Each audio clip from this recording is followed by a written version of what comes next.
ओम पार्वती पतये हर हर महादेव। रविवार त्रयोदशी, रवि प्रदोष व्रत कथा। आयु वृद्धि आरोग्यता या चाहो संतान, शिव पूजन विधिवत करो दुख हरें भगवान। एक समय सर्व प्राणियों के हितार्थ परम पावन भागीरथी के तट पर ऋषि समाज द्वारा विशाल गोष्ठी का आयोजन किया गया। विज्ञ महर्षियों की एकत्रित सभा में व्यास जी के परम शिष्य पुराण वेता सूत जी महाराज हरि कीर्तन करते हुए पधारे। सूत जी को देखते ही शौनक आदि 88,000 ऋषियों ने खड़े होकर दंडवत प्रणाम किया। महाज्ञानी सूत जी ने भक्ति भाव से ऋषियों को हृदय से लगाया था तथा आशीर्वाद दिया। विद्वान ऋषिगण और सब शिष्य आसनों पर विराजमान हो गए। मुनिगण विनीत भाव से पूछने लगे कि हे परम दयालु, कली काल में शंकर की भक्ति किस आराधना द्वारा उपलब्ध होगी? हम लोगों को बताने की कृपा कीजिए, क्योंकि कलयुग के सर्व प्राणी पाप कर्म में रत रहकर वेद शास्त्रों में विमुख रहेंगे। दीन जनक अनेकों संकटों से त्रस्त रहेंगे। हे मुनि श्रेष्ठ, कली काल में सत्कर्म की ओर किसकी रुचि ना होगी? जब पुण्य क्षीण हो जाएंगे तो मनुष्य की बुद्धि असत कर्मों की ओर खुद ब खुद प्रेरित होगी, जिससे दुर्विचारी पुरुष वंश सहित समाप्त हो जाएंगे। इस अखिल भूमंडल पर जो मनुष्य ज्ञानी होकर ज्ञान की शिक्षा नहीं देता, उस पर परमपिता परमेश्वर कभी प्रसन्न नहीं होते।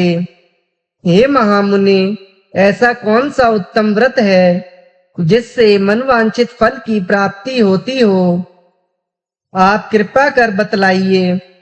ऐसा सुनकर दयालु हृदय श्री सूत जी कहने लगे कि हे श्रेष्ठ मुनियों तथा शौनक जी, आप धन्यवाद के पात्र हैं।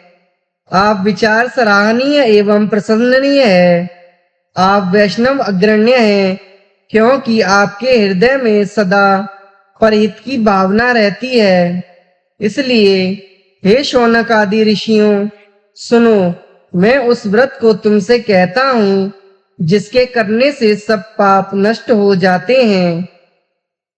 धन वृद्धि कारक, दुख विनाशक, सुख प्राप्त कराने वाला, संतान देने वाला, मनवांछित फल प्राप्ति कराने वाला यह व्रत तुमको सुनाता हूँ, जो किसी समय भगवान शंकर ने सती जी को सुनाया था और उनसे प्राप्त यह परम श्रेष्ठ उपदेश मेरे पूज्य गुरु जी ने मुझे सुनाया था, जिसे आपको समय पाकर शुभ बेला में मैं सुनाता हूँ। बोलो उमापति शंकर भगवान की जय। सूत जी कहने लगे कि आयु वृद्धि स्वास्थ्य लाभ हेतु त्रयोदशी का व्रत करें। इसकी विधि इस प्रकार है। प्रातः स्नान कर निराहार रहकर शिव ध्यान में मग्न हो। शिव मंदिर में जाकर शंकर की पूजा करें। पूजा के पश्चात अर्धपुंड त्रिपुंड का तिलक धारण करें। बेल पत्र चढ़ावें। धूप दीप अक्षत से पूजा करें। ऋतु फल चढ़ावें। ओम नमः शिवाय मंत्र का रुद्राक्ष की माला से जप करें। ब्राह्मण को भोजन करा सामर्थ्य के अनुसार दक्षिणा दें। तत्पश्चात मौन व्रत धारण करें। व्रती को सत्य भाषण करना आवश्यक है। हवन आहुति भी देनी चाहिए। मंत्र ओम ह्रीं क्लीं नमः शिवाय स्वाहा से आहुति देनी चाहिए। इससे अभिष्ट फल की प्राप्ति होती है। व्रती पृथ्वी पर शयन करे, एक बार भोजन करे, इससे सर्व कार्य सिद्ध होते हैं। श्रावण मास में तो इसका विशेष महत्व है। यह सर्व सुख धन आरोग्यता देने वाला है। यह व्रत सब मनोरथों को पूर्ण करता है।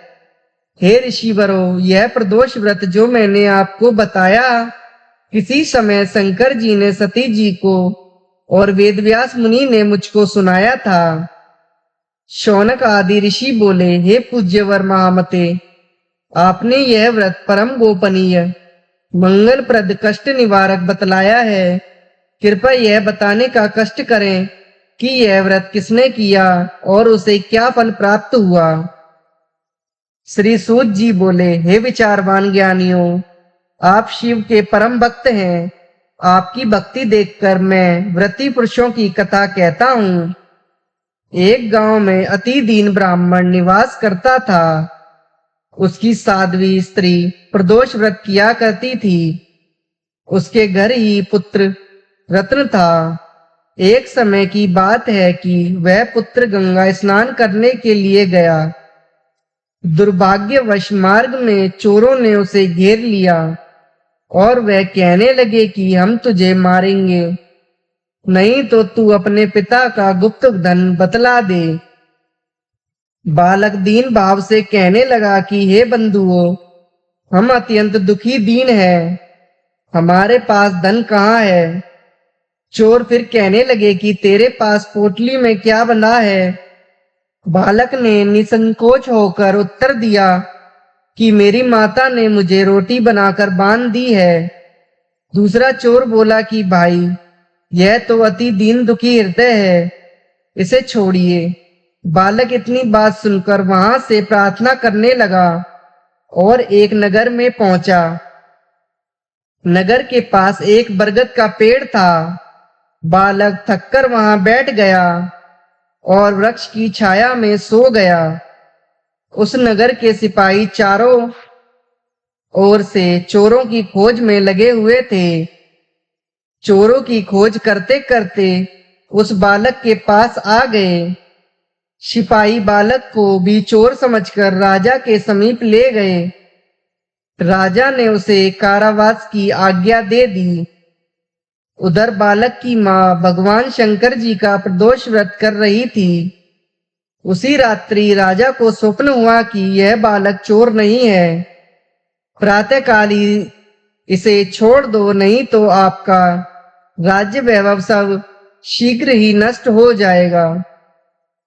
रात्रि समाप्त होने पर राजा ने उस बालक से सारा वृतांत पूछा। बालक ने सारा वृतांत कह सुनाया। वृतांत सुनकर राजा ने सिपाही भेजकर बालक के माता पिता को पकड़वा कर बुला लिया। राजा ने उन्हें जब भयभीत दरिद्रता से देखकर 5 गांव दान में दे दिए। शिव की दया से ब्राह्मण परिवार अब आनंद से रहने लगा। इस प्रकार जो कोई इस व्रत को करता है उसे आनंद प्राप्त। ओम पार्वती पतये हर हर महादेव।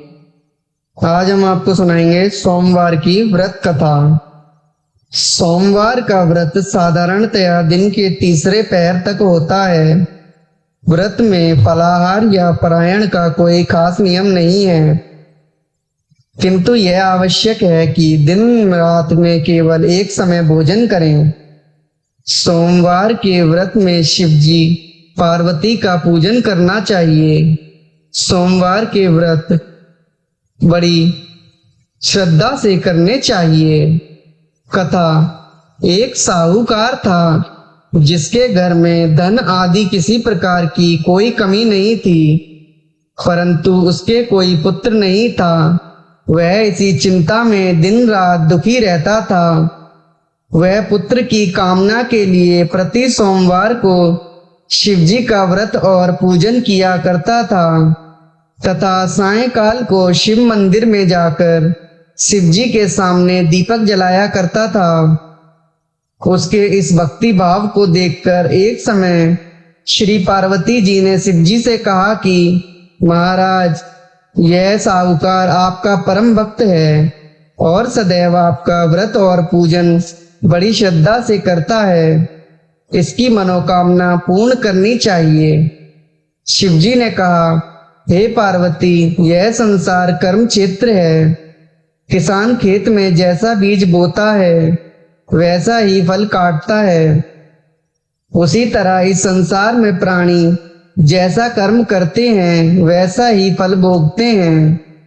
पार्वती जी ने अत्यंत आग्रह से कहा, महाराज, जब यह आपका परम भक्त है और इसको अगर किसी प्रकार का दुख है तो उसको अवश्य दूर करना चाहिए, क्योंकि आप सदैव अपने भक्तों पर प्रसन्न होते हैं और उनके दुखों को दूर करते हैं। यदि आप ऐसा नहीं करेंगे तो मनुष्य आपकी सेवा तथा व्रत क्यों करेंगे। पार्वती जी का ऐसा वचन सुन शिव जी कहने लगे, हे पार्वती, इसके कोई पुत्र नहीं है, इसी चिंता में यह अति दुखी रहता है। इसके भाग्य में पुत्र न होने पर भी मैं इसको पुत्र की प्राप्ति का वर देता हूँ, परंतु यह पुत्र केवल 12 वर्ष तक जीवित रहेगा। इसके पश्चात वह मृत्यु को प्राप्त हो जाएगा। यह सब बातें वह साहूकार सुन रहा था। इससे उसको ना कुछ प्रसन्नता हुई और ना ही कुछ कष्ट हुआ। वह पहले जैसे ही शिवजी महाराज का व्रत और पूजन करता रहा। कुछ काल व्यतीत हो जाने पर साहूकार की स्त्री गर्भवती हुई और 10वें महीने में उसके गर्भ से अति सुंदर पुत्र हुआ।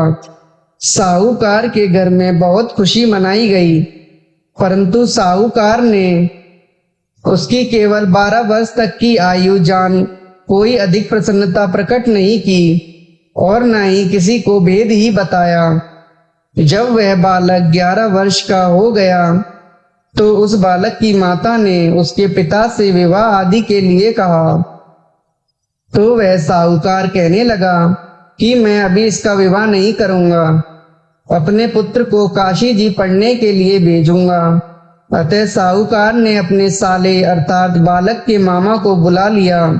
उसको बहुत सा धन देकर कहा, तुम इस बालक को काशी जी पढ़ने के लिए ले जाओ और रास्ते में जिस स्थान पर भी जाओ यज्ञ करते और ब्राह्मणों को भोज कराते जाओ।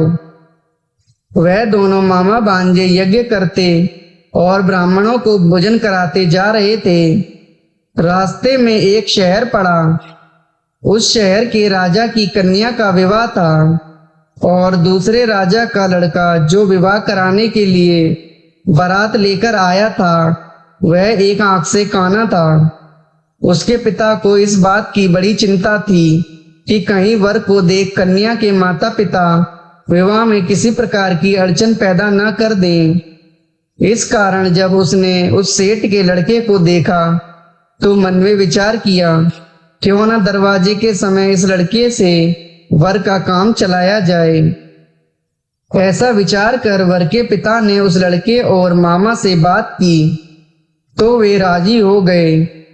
फिर उस लड़के को वर के कपड़े पहनाकर घोड़ी पर चढ़ाकर दरवाजे पर ले गए और सब कार्य प्रसन्नता से पूर्ण हो गए।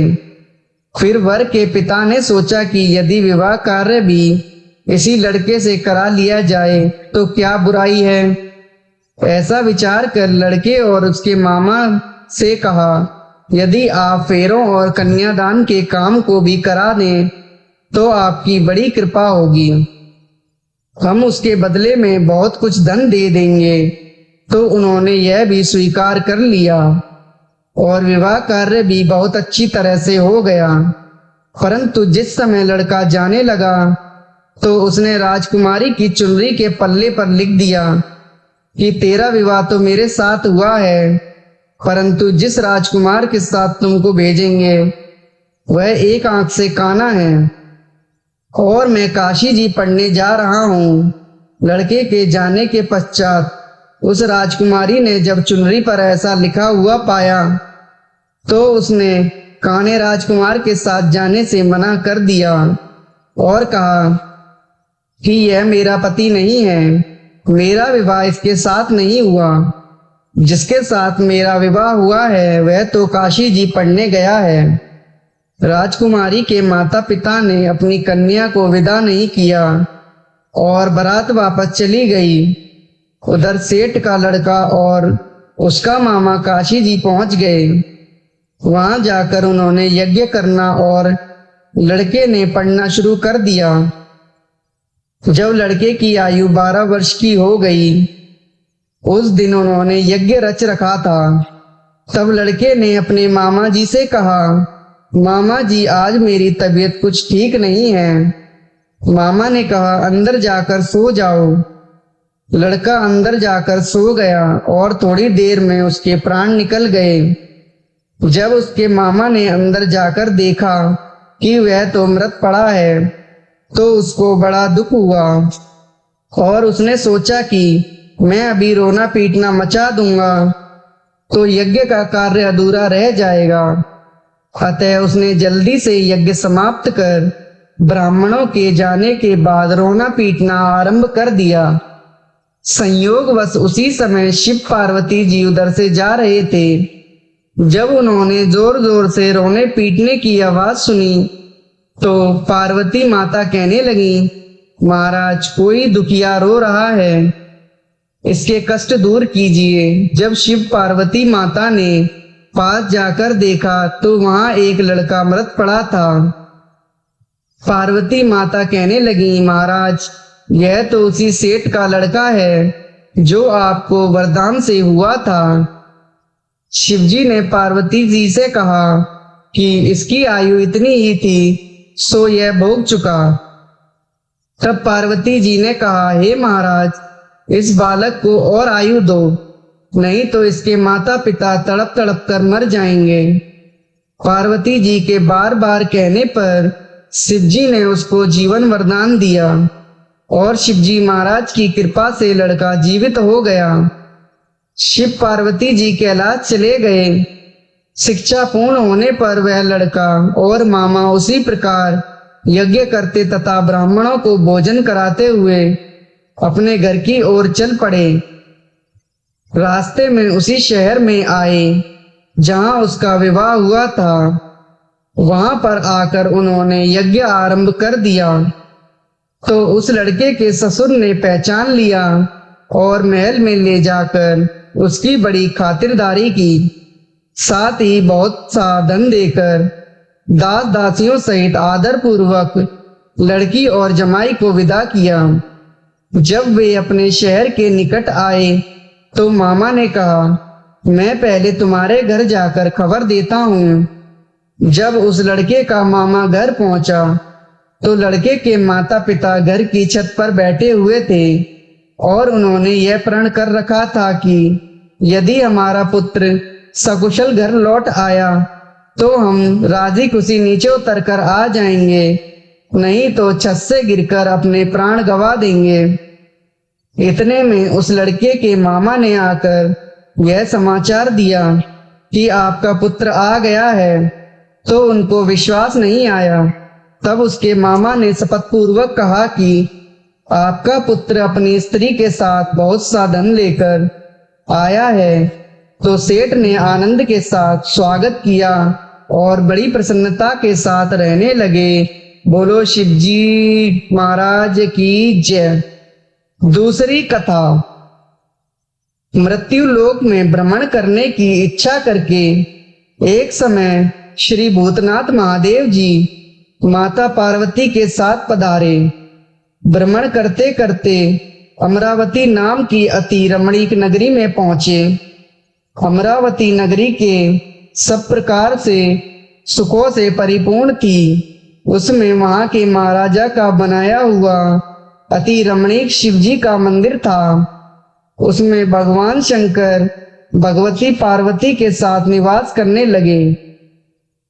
एक समय माता पार्वती प्राणपति को प्रसन्न देखकर मनोविनोद करने की इच्छा से बोली, हे महाराज आज तो हम दोनों चौसर खेलेंगे। शिवजी ने प्राण प्रिया की बात को मान लिया और चौसर खेलने लगे। उस समय उस स्थान पर मंदिर का पुजारी ब्राह्मण मंदिर में पूजा करने को आया। माता जी ने ब्राह्मण से प्रश्न किया कि पुजारी जी बताओ, इस बाजी में दोनों में से किसकी जीत होगी। ब्राह्मण बिना विचारे ही शीघ्र बोल उठा कि महादेव जी की जीत होगी। थोड़ी देर में बाजी समाप्त हो गई और पार्वती जी की विजय हुई। अब तो पार्वती जी ब्राह्मण को झूठ बोलने के अपराध के कारण श्राप देने लगी।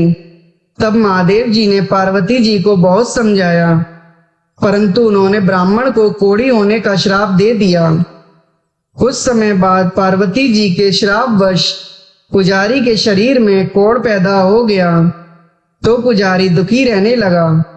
इस तरह के कष्ट भोगते हुए जब बहुत दिन हो गए, तो देवलोक की अप्सराएं शिव जी की पूजा करने उसी मंदिर में आईं और पुजारी के कोढ़ के कष्ट को देख बड़े दया भाव से उससे रोगी होने का कारण पूछने लगी। पुजारी ने निसंकोच होकर सब बातें उनसे कह दी। तब वे अप्सराएं बोली, हे पुजारी, अब तुम अधिक दुखी मत होना, भगवान शिव जी तुम्हारे कष्ट को दूर कर देंगे।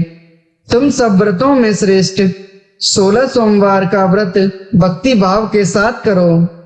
तब पुजारी अप्सराओं से हाथ जोड़कर विनम्र भाव से 16 सोमवार व्रत की विधि पूछने लगा। अप्सराएं बोली कि सोमवार को भक्ति के साथ व्रत करें, स्वच्छ वस्त्र पहने, आधा सेर गेहूं का आटा लें, उसके 3 अंगा बनवाएं और घी गुड़ दीप नैवेद्य पुंगी फल बेलपत्र जनेऊ का जोड़ा चंदन अक्षत पुष्प आदि के द्वारा प्रदोष काल में भगवान शंकर का विधि पूर्वक पूजन करें। तत्पश्चात अंगाओं में से एक शिव जी को अर्पण करें, बाकी 2 को शिव जी का प्रसाद समझकर उपस्थित जनों में बांट दें और आप भी प्रसाद पावें। इस विधि से 16 सोमवार व्रत करें। 17वें सोमवार के दिन पाव सेर गेहूं के आटे की बाटी बनाएं, उसमें घी और गुड़ मिलाकर चूरमा बनावें और शिव जी का भोग लगाकर उपस्थित भक्तों में बांटें। पीछे आप सकुटुंब प्रसाद लें और भगवान शिव जी की कृपा से उसके मनोरथ पूर्ण हो जाएंगे। ऐसा कहकर अप्सराएं स्वर्ग को चली गईं। ब्राह्मण ने यथाविधि 16 सोमवार का व्रत किया तथा शिव जी की कृपा से रोग मुक्त होकर आनंद से रहने लगा। कुछ दिन बाद जब फिर शिव जी और माता पार्वती जी उस मंदिर में पधारे, तब ब्राह्मण को निरोग देखकर पार्वती जी ने ब्राह्मण से रोग मुक्त होने का कारण पूछा, तो ब्राह्मण ने 16 सोमवार की व्रत कथा सुनाई। तब तो पार्वती जी अति प्रसन्न होकर ब्राह्मण से व्रत की विधि पूछकर व्रत करने को तैयार हुई। व्रत के बाद उनकी मनोकामना पूर्ण हुई तथा उनके रूठे हुए पुत्र कार्तिकेय स्वयं माता के आज्ञाकारी हुए। कार्तिकेय को अपने विचार परिवर्तन का रहस्य जानने की इच्छा हुई, तो माता से बोले, हे माता जी, आपने ऐसा कौन सा उपाय किया जिससे मेरा मन आपकी ओर आकर्षित हुआ। तब पार्वती माता कहने लगी, वही 16 सोमवार व्रत कथा उसको सुनाई। कार्तिकेय जी बोले कि इस व्रत को मैं भी करूंगा, क्योंकि मेरा प्रिय मित्र ब्राह्मण बहुत दुखी होकर परदेश गया है, हमें उससे मिलने की बहुत इच्छा है। तब कार्तिकेय ने इस व्रत को किया और उनका प्रिय मित्र मिल गया। मित्र ने इस आकस्मिक मिलन का भेद कार्तिकेय से पूछा, तो वे बोले, हे मित्र, हमने तुम्हारे मिलने की इच्छा करके 16 सोमवार का व्रत किया था। अब तो ब्राह्मण मित्र को भी अपने विवाह की बड़ी इच्छा हुई। कार्तिकेय से व्रत की विधि पूछी और यथाविधि व्रत किया। व्रत के प्रभाव से जब वह किसी कार्यवश विदेश गया, तो वहां के राजा की लड़की का स्वयंवर था। राजा ने प्रण किया कि जिस राजकुमार के गले में सब प्रकार श्रृंगारित हथिनी माला डालेगी, मैं उसी के साथ अपनी प्यारी पुत्री का विवाह कर दूंगा। शिवजी की कृपा से ब्राह्मण भी स्वयंवर देखने की इच्छा से राजसभा में एक और बैठ गया। नियत समय पर हथिनी आई और उसने जयमाला उस ब्राह्मण के गले में डाल दी। राजा की प्रतिज्ञा के अनुसार बड़ी धूमधाम से कन्या का विवाह उस ब्राह्मण के साथ कर दिया और ब्राह्मण को बहुत सा धन देकर और सम्मान देकर संतुष्ट किया। ब्राह्मण सुंदर राजकुमार राजकन्या पाकर सुख से जीवन व्यतीत करने लगा। एक दिन राजकन्या ने अपने पति से प्रश्न किया, हे प्राणनाथ, आपने ऐसा कौन सा भारी पुण्य किया जिसके प्रभाव से हथिनी ने सब राजकुमारों को छोड़कर आपको वरण किया।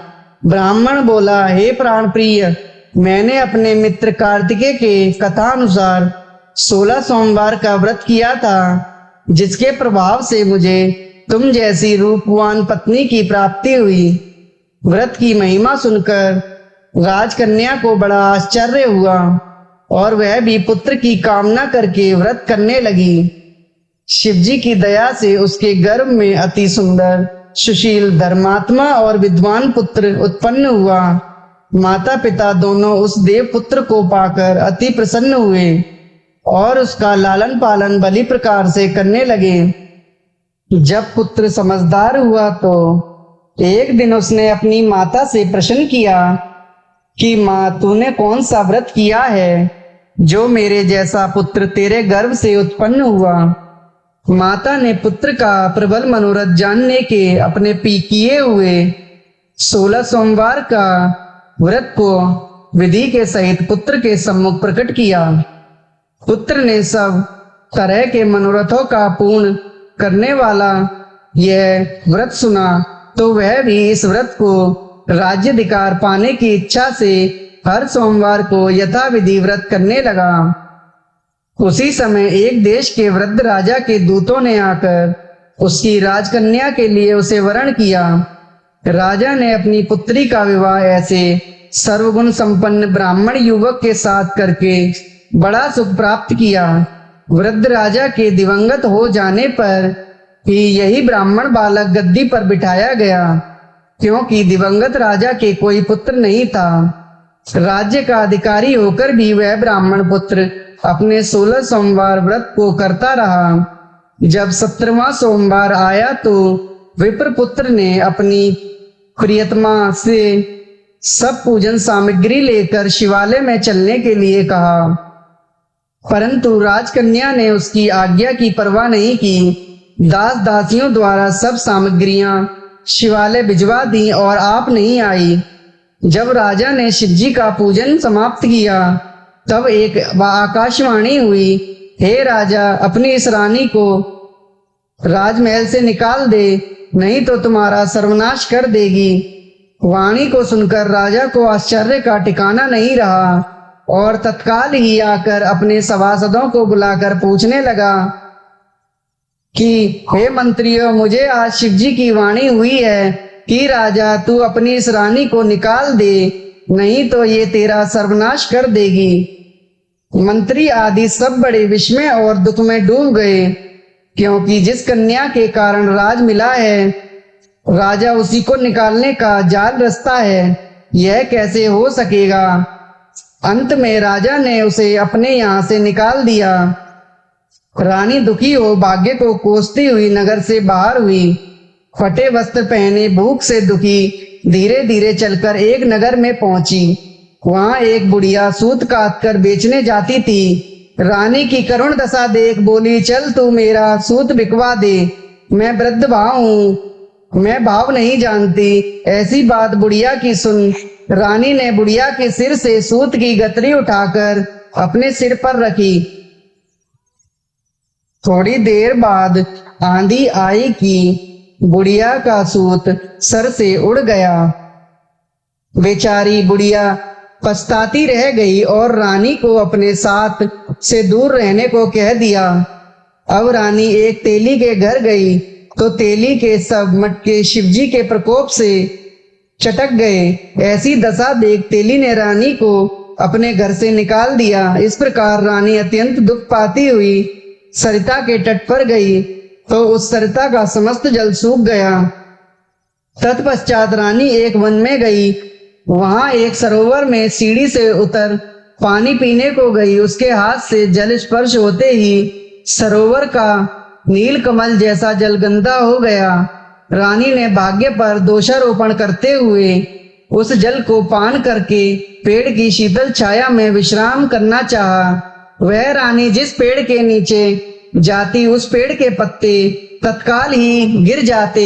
वन सरोवर जल की ऐसी दशा देखकर गऊ चराते ग्वाले ने अपने गुरुजी से, जो उस जंगल में स्थित मंदिर में पुजारी थे, ग्वाले रानी को गुंसाई के पास ले गए। रानी की मुख कांति और शरीर की शोभा देख गुंसाई जान गई कि वह अवश्य ही कोई विधि की गति की मारी कुलीन अबला है।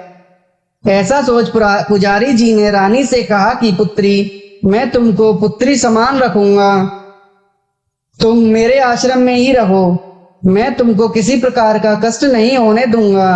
गोसाई जी के ऐसे वचन सुन रानी को धीरज हुआ और आश्रम में रहने लगी। परंतु आश्रम में रानी जो भोजन बनाती, जल भर के लाती, उसमें कीड़े पड़ जाते। अब तो गोसाई जी भी दुखी हुए और रानी से बोले कि हे बेटी, तेरे पर कौन से देवता का कोप है जिससे तेरी ऐसी दशा है। गोसाई की बात सुन रानी ने शिव जी की पूजा करने को न जाने की कथा सुनाई।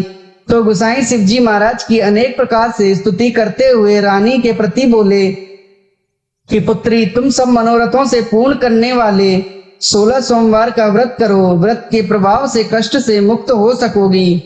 गोसाई जी की बात सुनकर रानी ने 16 सोमवार का व्रत किया और 17वें सोमवार के पूजन के प्रभाव से राजा के हृदय में विचार उत्पन्न हुआ कि रानी को गए हुए बहुत समय व्यतीत हो गया, न जाने कहां कहां भटकती होगी, उसे ढूंढना चाहिए। यह सोच रानी को तलाश करने चारों दिशाओं में दूत भेजे। वे तलाश करते हुए गोसाई के आश्रम में रानी को पाकर गोसाई से रानी को मांगने लगे, परंतु गोसाई ने उनसे मना कर दिया। तो दूत चुपचाप लौट गए और आकर महाराज के सम्मुख रानी का पता बतलाने लगे। रानी का पता पाकर राजा स्वयं गोसाई के आश्रम में गए और गोसाई से प्रार्थना करने लगे कि महाराज, जो देवी आपके आश्रम में रहती है वह मेरी पत्नी है। शिवजी के कोप से मैंने इसको त्याग दिया था, अब इस पर से शिव का प्रकोप शांत हुआ गया है, इसलिए मैं इसे लिवाने आया हूँ। आप इसे मेरे साथ चलने की आज्ञा दे दीजिए। गोसाई जी ने राजा के वचन को सत्य समझकर रानी को राजा के साथ जाने की आज्ञा दे दी। गोसाई की आज्ञा पाकर रानी प्रसन्न होकर राजा के महल में आई। घर घर में मंगल गान होने लगे। पंडितों ने वेद मंत्रों का उच्चारण करके अपनी रानी का स्वागत किया। इस प्रकार रानी ने पुनः अपनी राजधानी में प्रवेश किया। महाराज ने अनेक तरह से ब्राह्मणों को धन आदि देकर संतुष्ट किया। इस प्रकार से राजा शिव जी की कृपा का पात्र हो राजधानी में रानी के साथ अनेक तरह के सुखों को भोग करते हुए आनंद से जीवन व्यतीत करने लगा।